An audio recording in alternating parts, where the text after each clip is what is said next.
Nos alegra, nos alegra que podamos juntarnos y compartir. Como les decía, hoy nos toca estudiar el libro de Juan. Estamos estudiando el libro de Juan, pero hoy vamos a estar estudiando el capítulo 11 del libro de Juan, ¿no? Donde vamos a encontrar que el Señor nos va a hablar acerca de la resurrección. Juan nos va a hablar acerca de la resurrección de nuestro Señor, de Lázaro. Y entonces vamos a continuar estudiando el capítulo 11 de Juan. Vamos a orar. Padre, en el nombre de Jesús te pedimos sabiduría, ciencia, inteligencia. Guíanos, dirígenos y guárdanos, Señor. Queremos ser sencillos, exponer la palabra de una manera sencilla, Señor. Oh Dios, en el nombre de Jesús. Amén, amén. Muy bien.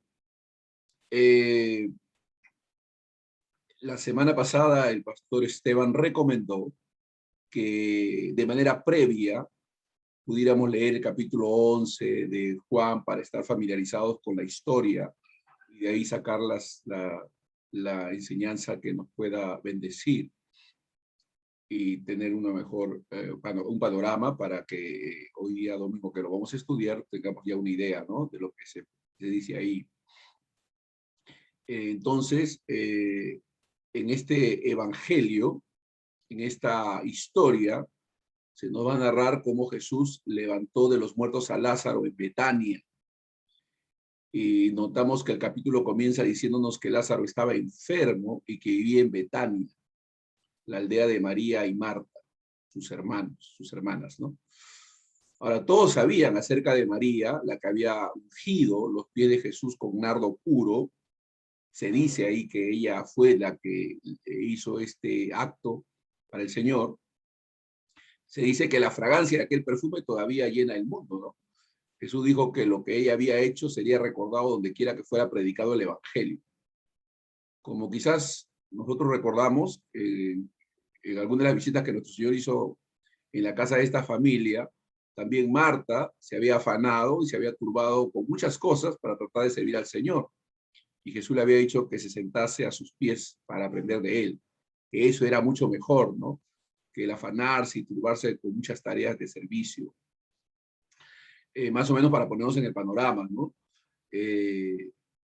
Lázaro, amado, una familia muy cercana al Señor, pero me gustaría que pudiéramos darnos cuenta de cómo Dios actúa, trata con las dificultades de sus santos, con las situaciones que se presentan en la vida de sus santos, de su pueblo, de sus escogidos, ¿no?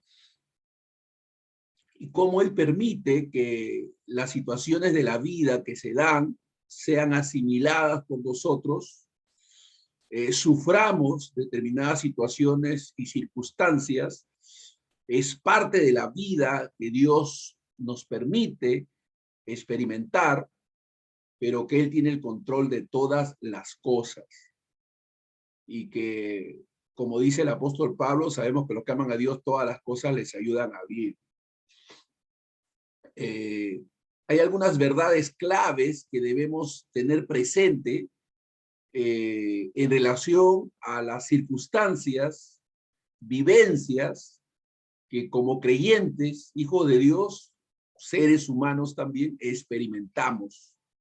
En el versículo 3, por ejemplo, de este capítulo dice: enviaron pues las hermanas a decir a Jesús: Señor, el que amas está enfermo.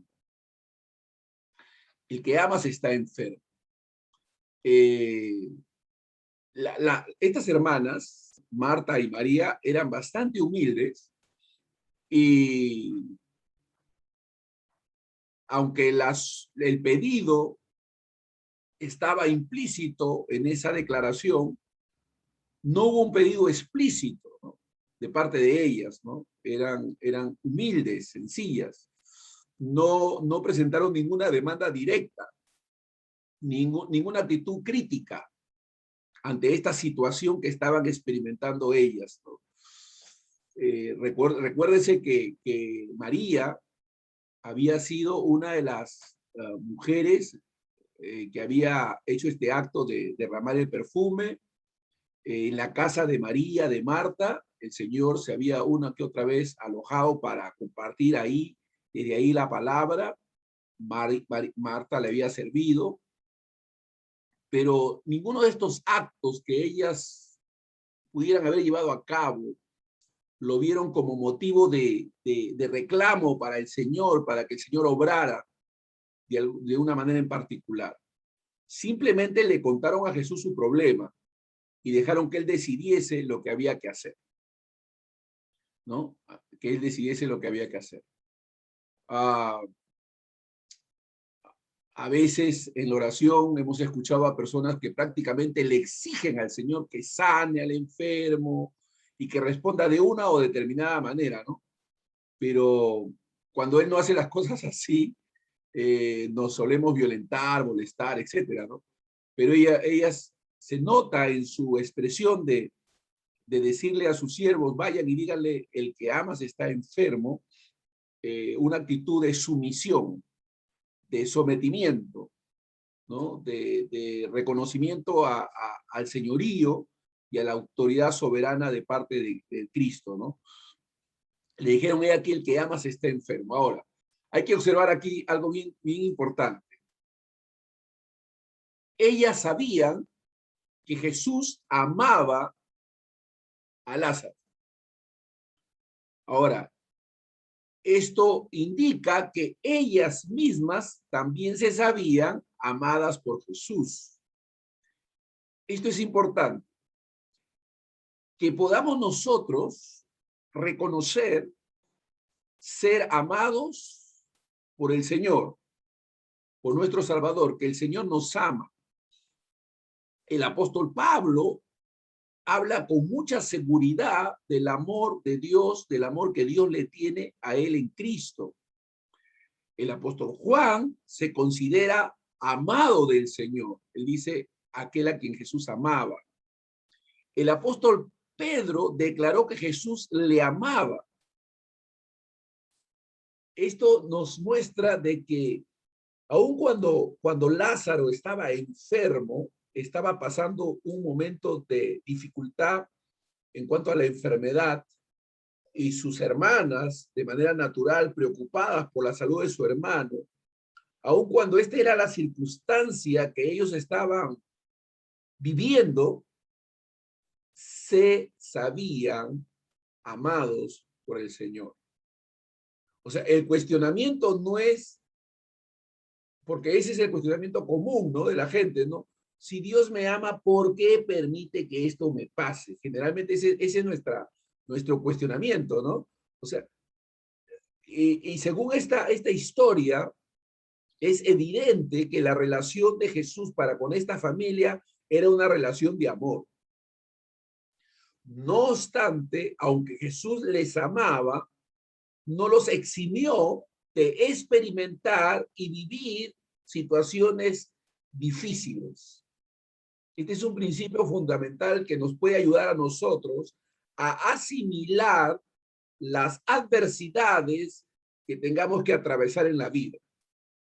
Es decir, sabernos amados por el Señor independientemente de las circunstancias, sobre todo las adversas, que podamos nosotros experimentar o vivir. Eso es fundamental.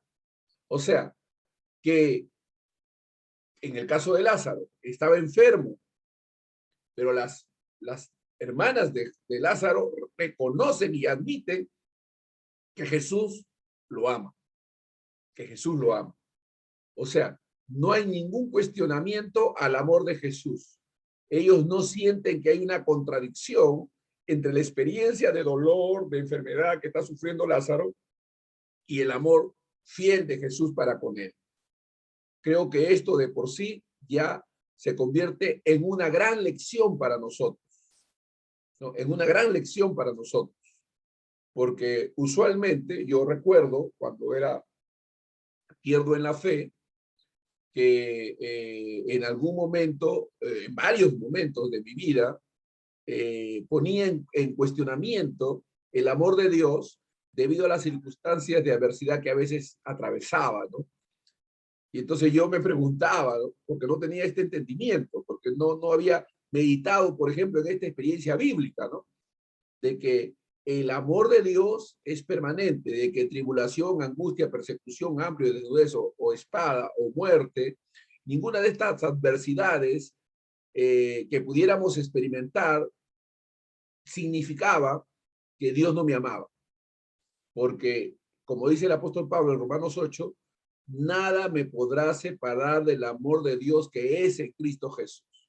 Ni tribulación, ni angustia, ni persecución, ni hambre, ni desnudez, ni espadas.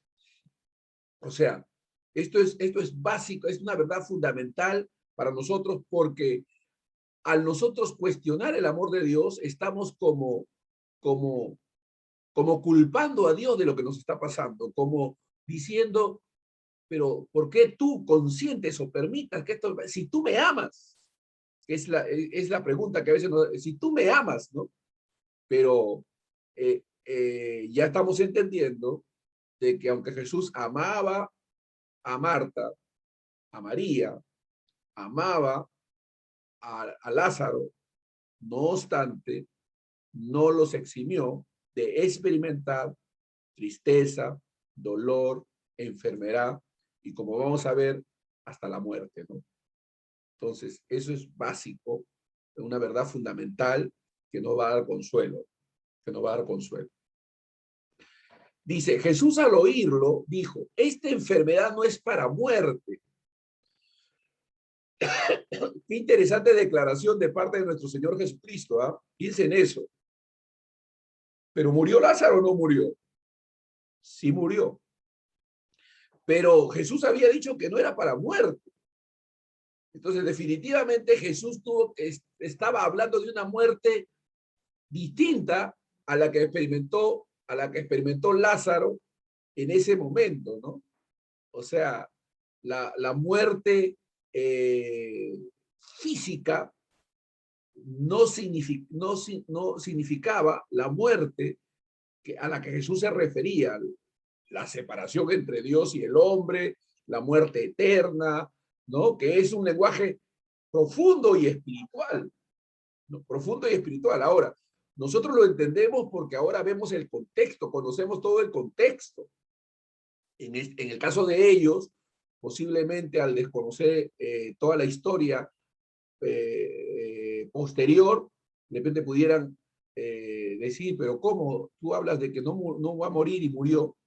Entonces, pero luego añade Jesús, sino para la gloria de Dios, para que el Hijo de Dios sea glorificado por ella. Para que el Hijo de Dios sea glorificado por ella. Y esto es también un punto básico y fundamental de nuestra fe. Entender que Dios es glorificado en las situaciones y circunstancias de la vida, de que Dios va a ser glorificado, de que todo ha sido hecho para la gloria de Dios, como dice en Efesios capítulo 1, ¿no? Hay algunos que dicen que un cristiano nunca debería estar enfermo. Esto es una falacia. Esta es una mala comprensión de las Escrituras. En la Biblia vemos a santos, a hombres de Dios, sí, eximiendo a Pablo, que hay un cuestionamiento entre si el aguijón era una enfermedad o no, pero se habla de Epafrodito, se habla de Timoteo, como personas que en algún momento experimentaron enfermedad. O sea, decir que un cristiano nunca debería estar enfermo es un exceso, ¿no? ¿Acaso se excluye la enfermedad en la voluntad de Dios? O sea, Dios no puede permitir que un santo, un hijo suyo, experimente un episodio de enfermedad como pudiera pasar. Bueno, lo vemos en el caso de Lázaro, a quien Jesús amaba, que se enfermó, ¿no? Se enfermó. Entonces, enfermarse, experimentar una enfermedad, de ninguna manera significa que no seamos creyentes en Dios, que no tengamos una fe viva en Él. Podemos mantenernos confiando y creyendo en medio de una condición como esa, ¿no? Si Lázaro estuviera vivo para hablarnos en cuanto a eso, él diría, ¿no?, que la enfermedad no es ni nunca ha sido un indicio de que Dios no nos ame, ¿no? Si Lázaro estuviese aquí entre nosotros y tuviéramos que preguntarle, oye, Lázaro, ¿un hijo de Dios puede enfermarse o no? Lázaro, ¿qué nos diría? Sí, bueno, puede enfermarse, pero de ninguna manera enfermarse podría significar que Dios no nos ame, porque Jesús me amaba y sin embargo me enfermé, ¿no? O sea, puede pasar y ha pasado que los creyentes cuestionan el amor de Dios por situaciones difíciles que puedan experimentar como creyentes, ¿no? Y hay algunos observando que juzgan, ¿no?, tu experiencia y dicen, no, pero si Dios te ama, entonces ¿por qué permite que sufras, no? Si Dios te ama, entonces ¿por qué permite que esto y aquello? Pero ya Pablo nos ha clarificado el concepto diciéndonos que Dios nos ama. En el Eclesiastés capítulo 9, en el versículo 1 leemos, ciertamente me he dado de corazón a todas estas cosas para poder declarar que los justos y los sabios y sus obras están en la mano de Dios. Y que los hombres ni siquiera saben qué es amor o qué es odio, aunque todo está delante de ellos. Qué interesante este texto, ¿no? Entonces, no podemos juzgar el carácter de Dios por nuestra experiencia particular. Voy a repetir eso. No podemos juzgar el carácter de Dios por alguna experiencia particular que nosotros podamos tener, ¿no? Porque Dios es lo que dice que es. Él es santo, Él es justo, Él es fiel, Él es amor, ¿no? Entonces, no debería ser para nosotros una cuestión de juicio, alguna experiencia negativa que pudiéramos tener, ¿no? Las circunstancias de la vida se presentan así, pero Dios nos ama. No tenemos ningún derecho a juzgar. El apóstol Pablo dijo en su primera carta a los Corintios, en el capítulo 4, versículo 5, así que no juzguéis nada antes de tiempo, hasta que venga el Señor. O sea, no juzguemos a nuestros hermanos por las experiencias que puedan tener, sino más bien por lo que Dios declara acerca de ellos, ¿no? Porque el Señor dice, aclarará también lo oculto de las tinieblas y manifestará las intenciones de los corazones. Jesús amaba a Lázaro cuando estaba enfermo. Y no solo eso, sino que, como lo veremos más adelante, también permitiría que Lázaro muriese, ¿no? Que Lázaro muriese. Pero aún así Jesús le amaba. Entonces, muy importante, hermanos, este concepto también. El concepto de que el amor de Dios no tiene por qué ser cuestionado por alguna experiencia negativa que pudiéramos tener, ¿no? Si estamos enfermos, si estamos atribulados, si la adversidad que nos rodea es terrible, aún en medio de esa adversidad debemos sabernos amados por Dios y apelar siempre a su gracia, a su misericordia y pedirle que Él obre por esa gracia y misericordia, trayendo paz, consuelo, liberación de la situación que podamos estar experimentando. Muy bien, vamos a continuar. En el versículo 5 y 6 de este capítulo 11, dice la Escritura, y amaba Jesús a Marta y a su hermana y a Lázaro. O sea, ellas dicen, ¿no? Díganle a Jesús que aquel a quien él ama está enfermo. Pero Juan, que es el que narra la historia, Juan, que es el que cuenta la historia, dice, y amaba Jesús a Marta, a su hermana y a Lázaro. O sea, María, Marta y Lázaro eran amados por Jesús. No obstante, aunque eran amados, Dios permitió que experimentasen dolor, sufrimiento, la tristeza de perder a un ser amado, la muerte, ¿no?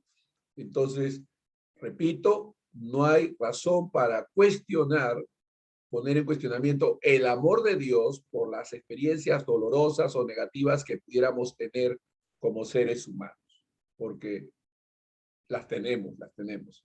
Entonces, una de las frases que deberían ser evacuadas, eliminadas de nuestro lenguaje es, si tú me amas, ¿por qué permites esto? ¿No? que es lo que solemos decir, ¿no? Pero si tú me amas, ¿por qué permites esto? ¿No? Yo recuerdo haber dicho eso en el pasado, cuando no tenía esta comprensión. Yo tengo que reconocer que falto de luz, mis expresiones eran esas. ¿No? Si tú me amas, ¿por qué permites que esto me pase? ¿No? Pero ahora me doy cuenta que estoy en las manos de Dios y cuando Dios las permite, todas las cosas ayudarán a bien. Cuando yo, pues, que estaba enfermo, se quedó 2 días más en el lugar donde estaba. Qué interesante, ¿no? Nuestro Señor tenía sentido de lo que era importante, pero no tenía sentido de urgencia. No tenía sentido de urgencia. El Señor no se movía por las urgencias, lo urgente. El Señor actuaba y actúa bajo propósitos sabios, justos, ¿no? Sus planes soberanos, sus decretos priman sobre sus acciones, ¿no? Porque Dios sabe lo que hace. Y es interesante que Juan, cuando nos cuenta la historia, dice que cuando Jesús oyó que estaba enfermo, en lugar de responder de manera inmediata y dirigirse al lugar donde estaba Lázaro y sus hermanas, se quedó 2 días más en el lugar donde estaba. Esto pudiera parecer una actitud de indiferencia ante el dolor de los suyos, ¿no? Pero recordemos, nuestro Dios sabe lo que hace. El Señor no retarda su promesa, nunca llega tarde, pero tampoco nunca se adelanta, ¿no? Entonces Dios sabe cuándo responder, hacer, actuar según sus propósitos, porque Dios es sabio y Él conoce todas las cosas y todas las cosas las hace bajo un plan y un propósito divino. Entonces, Jesús nos ama, ¿no? Jesús nos ama. Y cuando estamos enfermos, nos ama. Cuando nos encontramos bien de salud, nos ama. Dios nos ama en todo tiempo. Y nosotros no podemos impedir que Él nos ame. Estamos en Cristo, ¿no? Entonces, si nos preguntásemos por qué permite Él que ciertas cosas nos ocurran, y francamente muchas veces no podemos explicarnos el por qué, pero si sabemos que Él nos ama, entonces podemos tener confianza. Podemos comprender sus propósitos buenos, ¿no? Entonces, Dios sabe lo que hace y todo lo hace con propósito. Así como no se puede impedir que el sol brille, aunque se oculte, por alguna razón, las nubes, etcétera. Sin embargo, podemos igualmente decir de que el amor de Dios es permanente, aunque pareciese que no, debido a las circunstancias que vivimos, ¿no? Aunque pareciese, ¿no? Es como cuando a veces las personas hablan del amor de Dios y lo presentan de una manera romántica, casi natural, casi sensual, muy sentimental, eh, limitado a lo emocional. Y así se presenta a veces el amor de Dios, dando una figura equivocada de ese amor. Pudiéramos decir de que el apóstol Pablo no debió ser amado por Dios, porque Dios le permitió a Pablo sufrir una serie de situaciones, unas adversidades terribles, que a la luz de lo que la gente suele pensar es el amor de Dios, pues Dios no lo amaba. Pero es el mismo apóstol Pablo que a pesar de las circunstancias adversas que él experimentaba, a pesar de todo lo que vivía, sin embargo, él podía decir con claridad, el amor de Dios es permanente. Nada me podrá arrebatar de ese amor. Nada me podrá quitar el amor de Dios que es en Cristo Jesús, ¿no? Entonces Jesús nos ama, Dios nos ama. Debido a que es un hecho que Jesús nos ama, debemos acercarnos confiadamente para presentarle nuestros problemas. Ahora, confiadamente quiere decir con libertad de palabra, abriéndole nuestro corazón. No significa que nuestras peticiones se conviertan en demandas, ¿no? Eso es lo terrible, ¿no? Que cuando uno no entiende cómo relacionarse con Dios en medio de las tribulaciones o dificultades que puede estar atravesando, a veces se dirige a Dios como demandando, como reclamando algo, ¿no? Y reclamo mi sanidad, ¿no? Y Señor, tú tienes que, ¿no? Como si Dios estuviese obligado. Es una forma equivocada de acercarse a Dios porque Dios es fiel, Él nos ama y podemos de manera abierta, tierna, dulce, cariñosa, sumisa, dirigirnos a Él, sabiendo de que Dios es fiel y Él es amor y es misericordia, pero sin una actitud de desafío hacia Dios, ¿no? Eso es importante, ¿no? Esas dificultades prueban nuestra fe, nos obligan a postrarnos sobre nuestras rodillas. Moisés clamó al Señor en varias ocasiones cuando surgieron los problemas durante el viaje por el desierto. Ezequías tomó la carta amenazadora de los embajadores asirios y la presentó delante del Señor. Los discípulos de Juan, el Bautista, vinieron a Jesús y le dieron la noticia de que Juan había sido decapitado. O sea, presentamos la situación al Señor, le exponemos lo que estamos viviendo y dejamos en sus manos la respuesta y la acción, porque Dios es fiel. Entonces, hay valles oscuros que tenemos que enfrentar, hay valles de sombra y de muerte, dice la Escritura, pero Dios estará con nosotros. Nosotros debemos aprender a confiar en Dios. Las pruebas nos enseñan paciencia y que nos es posible descansar en Él. Nos enseña que todas las cosas ayudan para bien a aquellos que aman a Dios. Tenemos que mirar más allá de las lágrimas, las tristezas y las pruebas de la vida y ver que Dios tiene un propósito en todo lo que permite que nos ocurra. Amén. En todo lo que permite que nos ocurra. Y hablo también desde la experiencia del dolor, del sufrimiento, ¿no? Porque yo puedo ver las circunstancias que he tenido que vivir en diferentes etapas de mi vida y me doy cuenta que he sufrido, he enfrentado situaciones dolorosas, de pérdidas, ¿no? De muerte, pero Dios sabe, Él es Dios, Él sabe, ¿no? Jesús permitió que esto sucediera en la vida de Lázaro y de estas dos mujeres, ¿no? De estas dos damas. Entonces Dios tiene un propósito en todo lo que ocurre. En este pasaje que estamos leyendo, capítulo 11 de Juan, el Señor dijo, esta enfermedad no es para muerte, sino para la gloria de Dios. Jesús permitió que esto sucediera para que Dios recibiese la gloria. Tenemos que aprender que nosotros no somos el centro del universo. Voy a repetir eso, ¿no? Tenemos que aprender que nosotros no somos el centro del universo. Tampoco lo es nuestro hogar, ni nuestra iglesia, ni nuestro país.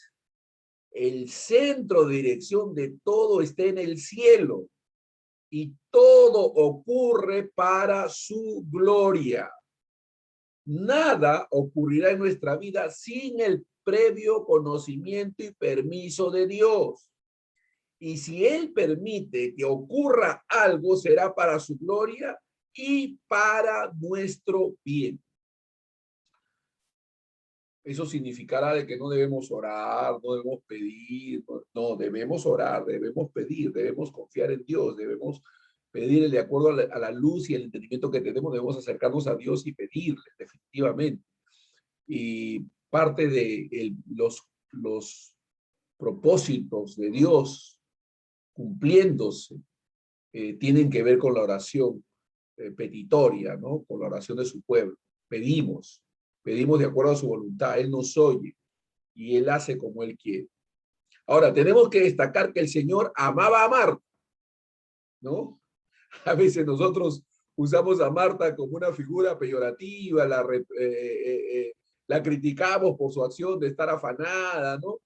Pero yo me imagino que cuando Jesús se dirigió a ella para llamarle la atención por lo que estaba haciendo, yo me imagino que las palabras del Señor fueron tiernas, ¿eh?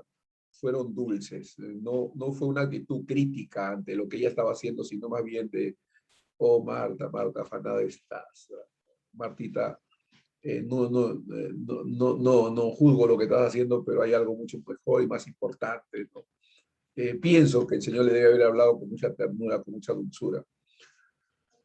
Muchos de los comentarios bíblicos que se han escrito no han tratado muy bien, a veces con mucha bondad, a Marta.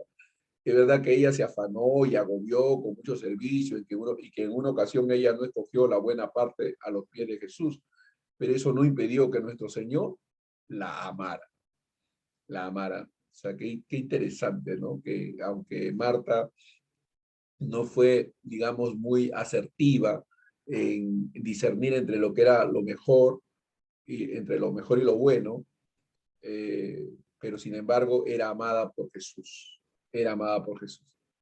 Ahora, a nosotros nos parecería cruel que Jesús dejara morir a Lázaro. Pues bien, acá hay un mensaje para nosotros. El Señor Jesús no se guiaba por interpretaciones humanas de los sentimientos. Interesante, ¿no?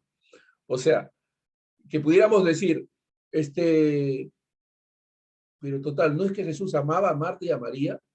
Al enterarse que Lázaro está enfermo, no actúa de manera inmediata. Pudo haber sido juzgado, ¿sí o no?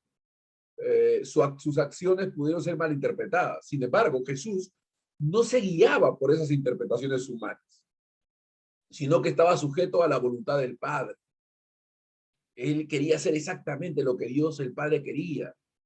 Los sentimientos humanos le habrían impulsado a ir rápidamente a Betania, pero él permitió que Lázaro muriese.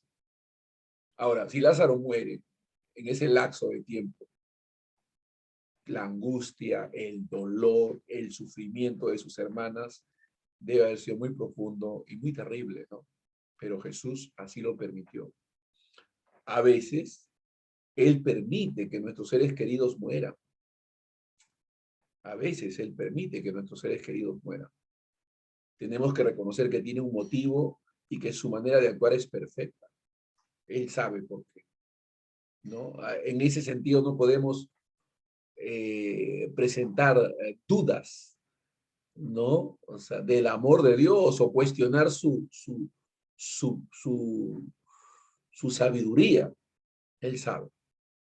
Él conoce el límite de nuestros días y él sabe por qué algunos parten y otros se quedan. Él sabe, ¿no? Él sabe. Su actuar es perfecta. Jesús demostró que tenía sentimientos humanos, pero no dejó que estos desviasen el curso de sus acciones. A veces juzgamos a los hermanos porque, sobre todo a los hermanos maduros, ¿no? Porque no se mueven usualmente por sus emociones o sentimientos, sino que están limitando su accionar a la voluntad perfecta de Dios y por eso no ceden a los impulsos naturales que como seres humanos tenemos, ¿no?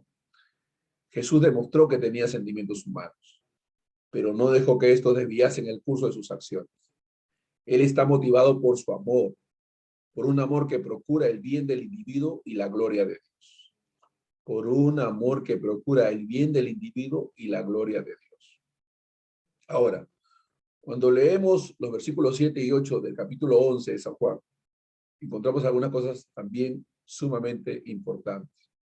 Luego, después de esto, dijo a los discípulos, vamos de nuevo a Judea. Le dijeron los discípulos, maestro, hace poco los judíos intentaban apedrearte y otra vez vas allá.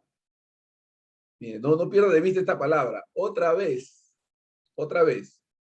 Jesús había estado allí y le habían obligado a retirarse. Ahora va a regresar. Y esta vez Jesús fue con sus discípulos a la zona peligrosa, ¿no? Peligrosa. A ver, veamos el versículo 9 y 10. ¿Qué dice? Respondió Jesús, ¿no tiene el día 12 horas? El que anda de día no tropieza, porque ve la luz de este mundo. Pero el que anda de noche tropieza porque no hay luz en él. Ahora, hay 12 horas en el día y eso no podemos cambiarlo. El Padre había dado al Hijo una obra que hacer y nada le podía impedir que la hiciera. Hay aquí un gran principio. Dios le ha dado a cada persona una tarea principal para cumplir en su vida. Y a usted, hermano, y a mí, ¿no? No les será imposible, no nos será posible extender esa labor ni siquiera por un día más. Así como tampoco nos sería posible impedir que el sol se pusiese al atardecer. Pero por otra parte, gracias a Dios, permanecemos completamente invulnerables hasta que su obra esté cumplida. O sea, Dios nos ha dado a cada uno una función, una labor, una obra a llevar a cabo. Y mientras esa obra no se cumpla conforme a lo que Dios ha establecido, no podemos morir, ¿no? Dios conoce, Dios sabe. Pero cuando uno parte es porque su obra ha sido cumplida. Nadie, ni siquiera Satanás, puede estorbar o frustrar el propósito de Dios en nuestras vidas si estamos siguiéndolo a Él, a Cristo. Aleluya. O sea, el diablo no puede frustrar los planes que Dios ha trazado para nosotros, para nuestros hermanos.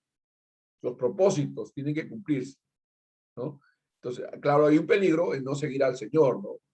Hay que seguir al Señor. Porque si no estás en la luz de Jesús, estás en oscuridad. Él es la luz del mundo, ¿no? No podremos entrar en una zona peligrosa con Él, definitivamente. Nadie nos va a poder tocar y podremos terminar nuestra obra si estamos en Cristo. Hay que estar en Él, hay que caminar en Él. Amén. Nuestras obras, los propósitos que Dios tiene para nosotros han de cumplirse. Y en ese cumplimiento no pasará, no moriremos hasta que se cumpla. No podemos morir antes ni después del tiempo que Dios ha trazado. Cuando leemos el versículo 11 al 15 del capítulo 11, vemos esto, dice, dicho esto, agregó, nuestro amigo Lázaro duerme. O sea, ya les habló un poco más, bueno, porque todavía le está hablando en figura, dice, con un lenguaje espiritual. Nuestro amigo Lázaro duerme, pero voy a despertarlo. Dijeron entonces sus discípulos, Señor, si duerme, sanará. Jesús decía esto de la muerte de Lázaro, pero ellos pensaron que hablaba de reposar del sueño, ¿no? Qué interesante, ¿no? El lenguaje de nuestro Señor y la forma como otros tienen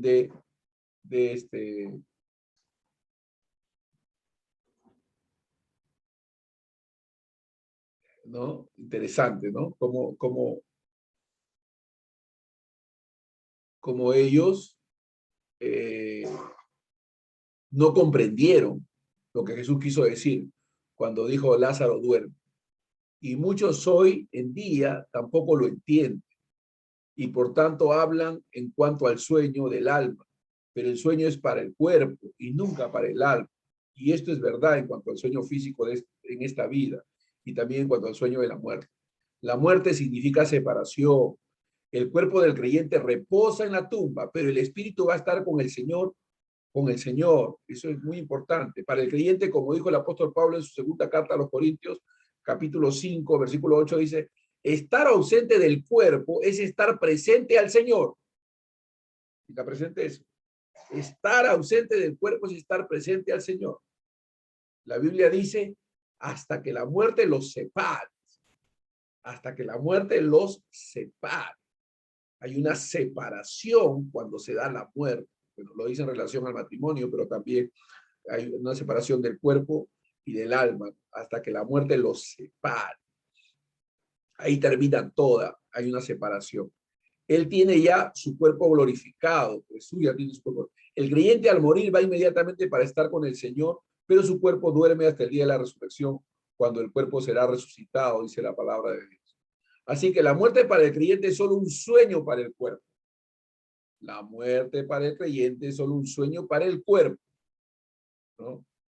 No debemos tener miedo a ese tipo de sueño, ¿no? No debemos tener miedo.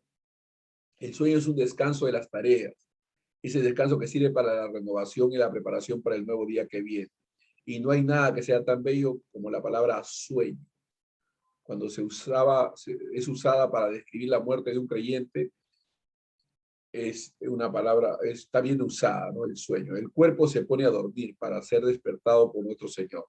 Él es el único que tiene el despertador.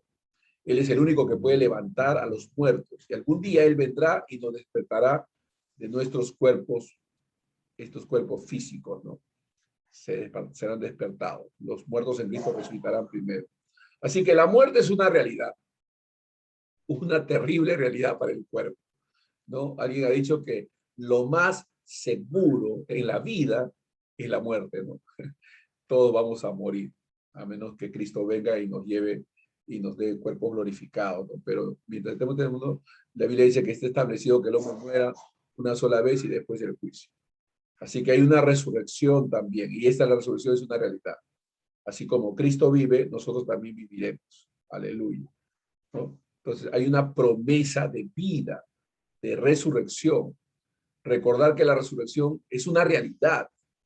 Según el punto de vista humano, el ser humano termina en la muerte. Aún en los hospitales hay un sentimiento de final en relación con la muerte.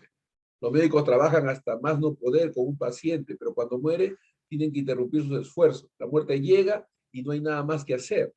La ciencia queda imposibilitada de actuar e impotente ante la presencia de la muerte. Pero es ahí precisamente donde Jesús comienza a actuar, ¿no? Donde el hombre tiene que terminar, ahí es donde Jesús comienza, ¿no? Uno entra en la realidad de estar juntamente con Cristo, ¿no? Es estar con Él. El morir es ganancia, dice la palabra de Dios. Así que la resurrección es una realidad que alienta e infunde una verdadera esperanza en cuantos creemos en ella. Nosotros creemos en la resurrección de los muertos. Cuando cierto personaje sobresaliente falleció en un país del Oriente, todos los habitantes de aquel país se lamentaban y decían, nuestro líder ha fallecido, ¿qué haremos? Inmediatamente los otros líderes dijeron, no lamentéis la muerte de nuestro presidente, él está muerto, pero sus ideas y sus teorías todavía viven y vivían para siempre. Ese era el consuelo que ellos tenían. En realidad aquellas palabras no podían infundir mucha esperanza, pero era la única esperanza que tenían para ofrecer al pueblo. Y así ocurre con aquellos que no creen en la resurrección, que creen que con la muerte es el fin del ser humano, ¿no? Pero Pablo dice no. En el libro de 1 Tesalonicenses, capítulo 4, versículo 13 y 14 dice, tampoco queremos, hermanos, que ignoréis acerca de los que duermen, para que no se entristezcáis como los otros que no tienen esperanza. Bendito sea Dios. Dice, porque si creemos que Jesús murió y resucitó, así también traerá Dios con Jesús a los que durmieron en él. Así que esa es nuestra esperanza, amados hermanos. Vamos a resucitar. Aleluya. Vamos a volver a vivir, ¿no? En el versículo 16 dice, del capítulo 11, dijo entonces Tomás, llamado el gemelo, con sus condiscípulos, vamos también nosotros para que muramos con él, ¿no? A veces se recuerda a Tomás por su incredulidad, por su duda final, pero aquí Tomás estaba dispuesto a morir con el Señor, ¿no? Que se iban a Betania. Tomás era una de esas personas que siempre pronosticaba tristezas. Creía que iba a morir con Jesús. Pero gracias a Dios, aparentemente estaba dispuesto a hacer exactamente eso. Fíjate, qué interesante en cuanto a Tomás. Podríamos hacer un mensaje de eso. Vamos con él para que muramos juntamente con él. Tomás estaba dispuesto y estaba hablando en serio, ¿eh? Al igual que Pedro cuando prometió defender a Jesús hasta que la muerte, ¿no? Hasta la muerte, dijo. Leamos el versículo 17 y 19. Llegó pues Jesús y halló que hacía ya 4 días que Lázaro estaba en el sepulcro. Ahora, Betania estaba cerca de Jerusalén, o sea, no estaba tan lejos como para que se demorase el Señor 4 días. Estaba como a 15 estadios. Y muchos de los judíos habían venido a Marta y a María para consolarlas por su hermano. Betania estaba situada muy cerca, ¿no? O sea, Jesús caminando podía haberle tomado un día, ¿no? Quizás horas, pero no 4 días, ¿no? Entonces, y es indudable que la familia a la que pertenecía Lázaro era una familia prominente en Betania, ya que muchos de las ciudades habían ido a consolar a Marta y a María. En el versículo 20 al 22 dice, entonces Marta, cuando oyó que Jesús llegaba, salió a encontrarlo, pero María se quedó en casa. Marta dijo a Jesús, Señor, si hubieses estado aquí, mi hermano no habría muerto. Pero también sé ahora que todo lo que pidas a Dios, Dios te lo dará. Aleluya, qué forma más maravillosa de acercarse al Señor. Señor, nosotros confiábamos y sabíamos que si tú hubieses estado aquí, Lázaro no habría muerto. si tú hubieses estado aquí. Pero todo está en tus manos. Lo que tú le pidas al Padre, Él te lo dará. Parece que Marta personificaba el carácter agresivo, era una mujer emprendedora de acción. Su carácter revela una maravillosa fe, pero también una impaciencia y una falta de sumisión a la voluntad de Dios. Por contraste, María estaba dispuesta a quedarse en casa, había aprendido a sentarse a los pies de Jesús. Podemos ver ahora que Marta debía haber pasado más tiempo sentada a los pies de Jesús. Ella dijo, sé que ahora que todo lo que pidas a Dios te lo dará. Gloria a Dios. Si Marta hubiese escuchado más a Jesús, hubiese comprendido no solamente que Jesús podía sanar, sino que también podía resucitar, ¿no? Porque él tenía el poder. Versículo 23 al 26. Jesús le dijo, tu hermano resucitará, tu hermano resucitará. Marta le dijo, yo sé que resucitará en la resurrección en el día final. Le dijo Jesús, yo soy la resurrección y la vida. El que cree en mí, aunque esté muerto, vivirá. Y todo aquel que vive y cree en mí no morirá eternamente. ¿Crees esto? Ahora, Jesús era conocido por sanar, por liberar a endemoniados. Y también una que otra vez había resucitado a alguien. Es decir, Jesús era poderoso. Jesús era conocido, pero ellas solo tenían una idea muy parcializada del poder de Jesús. Sanaba, pero resucitar, dar vida, era algo que lo veían muy distante, ¿no? Es más, le dicen a Jesús, sí, sabemos esto, ¿no? Tú lo puedes resucitar en el día postrero, ¿no? Marta creía en la resurrección, pero se requiere menos fe para creer que en algún día futuro recibiremos los cuerpos glorificados que para descansar ahora en la seguridad de que los que esperan el Señor tendrán nuevas fuerzas. Es más fácil creer que el Señor vendrá y que los muertos serán levantados que creer que mañana, en medio de las dificultades y contradicciones, puedo vivir para Dios. Es tan fácil consolar a los que se lamentan por la muerte de un familiar diciéndole, bueno, algún día pronto verás a tu ser querido. Bueno, eso no quiere decir, no requiere mucha fe, pero se requiere más fe para decir, acabo de perder a mi ser querido, pero estoy consolado con la seguridad, con la certeza de que Dios está conmigo. Sí, se requiere más fe para tener gratitud en medio de la pérdida, ¿no? Se requiere una gran fe, ¿no? De personas que han perdido a sus seres queridos, que han confiado, pero que a pesar de esa confianza han visto a sus seres queridos partir. Y aún teniendo esa pérdida, siguen fieles, firmes, sirviendo al Señor, ¿no? Declarando la bondad del Señor, predicando de su amor, hablando y evangelizando. Aleluya, ¿no? Qué tremendo, ¿no? A experimentar la pérdida de un familiar, de un ser querido, llámese esposo o esposa o hijos. Un creyente teniendo esa gran pérdida y sin embargo, decir Dios es bueno, Dios sabe, Dios conoce, lo sigo alabando, lo sigo adorando, lo sigo exaltando, le voy a seguir sirviendo, Dios sabe. Wow, qué fe, ¿no? Una fe viva, esa es la fe, la clase de fe que debe acompañarnos a todos nosotros, ¿no? Jesús le dijo a ella, Marta, ¿no sabes que yo soy la resurrección y la vida? Qué tremenda revelación. Yo soy la resurrección y la vida. Si tenemos a Jesús, estimados hermanos, tenemos la vida. Él dijo, el que cree en mí, dice, aunque esté muerto, vivirá. Aleluya. Jesús es la resurrección y la vida. En Él tenemos confianza. El que confía en Él nunca morirá. Se refiere a lo que dijo de Lázaro. No es para muerte, se refiere a eso. Nunca morirá. No, Lázaro no morirá, se refiere a eso. La vida eterna, ¿no? Puede perder el cuerpo, pero la vida eterna está asegurada.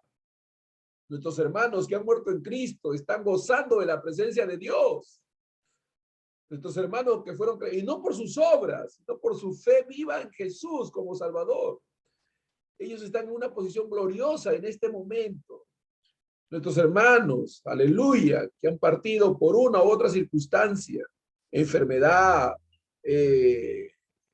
esta pandemia, lo que sea que haya sido accidente, lo que sea, si si han estado en Cristo, no por sus obras, pero por creer en Cristo, gozan de la vida eterna.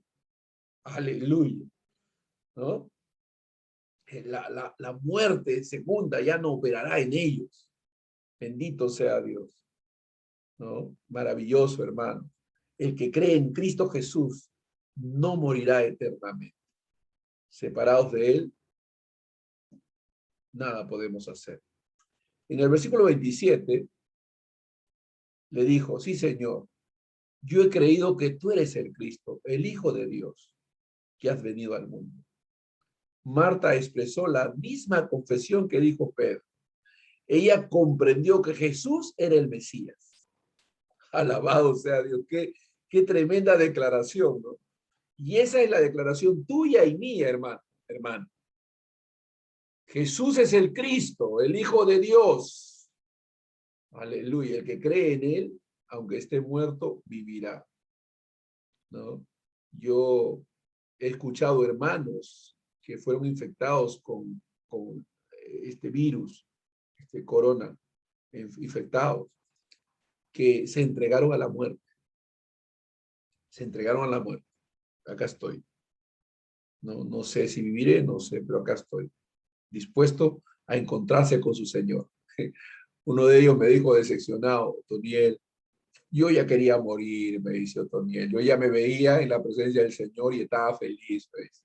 Pero el Señor ha querido que siga viviendo, acá estoy, pues, para vivir para Él. Amén, ¿no? Porque para el cristiano morir es ganancia, ¿no? Entonces ella comprendió que Jesús era el Mesías. Versículo 28 y 30, al 31 dice, habiendo dicho esto, fue y llamó a Marta, su hermana, diciéndole en secreto, el maestro está aquí y te llama.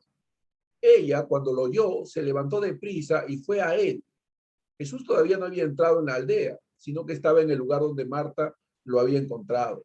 Entonces los judíos que estaban en casa con ella y la consolaban, cuando vieron que María se había levantado de prisa y había salido, la siguieron diciendo, va al sepulcro a llorar con ella, allí, no, a llorar allí. Aunque Marta había entrado en la casa y en secreto había hablado con María, informándole de la llegada de Jesús, Dios controlaría esta situación. Todos entonces se dirigieron al cementerio sin saber que María había salido para recibir a Jesús, ¿no? Entonces, es maravilloso, ¿no? Este es un relato que finaliza con la llegada de Jesús. Sabemos que nuestro Señor está ahí, Él está y tiene el control de todas las cosas, los sentimientos, las aflicciones de la vida y la muerte, todo está bajo su autoridad.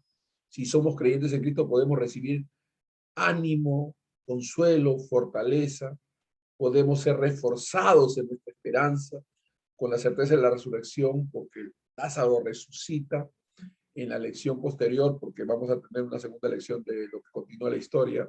Vamos a seguir tratando con esto, pero es maravilloso, hermanos, ver cómo Dios, Jesús es nuestra esperanza. Cualquiera que sea la situación o circunstancia que tengamos que vivir o atravesar, podemos tener confianza y seguridad, porque Dios es con nosotros. El que en Él creyere, dice la Escritura, nunca será avergonzado. Vamos a orar. Padre, en el nombre de Jesús te damos gracias, Señor, por esta palabra y te pedimos, nuestro buen Dios, que te ayudes, nos ilumines, nos guardes, que podamos comprender, Señor, aleluya, que eres bueno y maravilloso. En el nombre de Jesús. Amén, amén.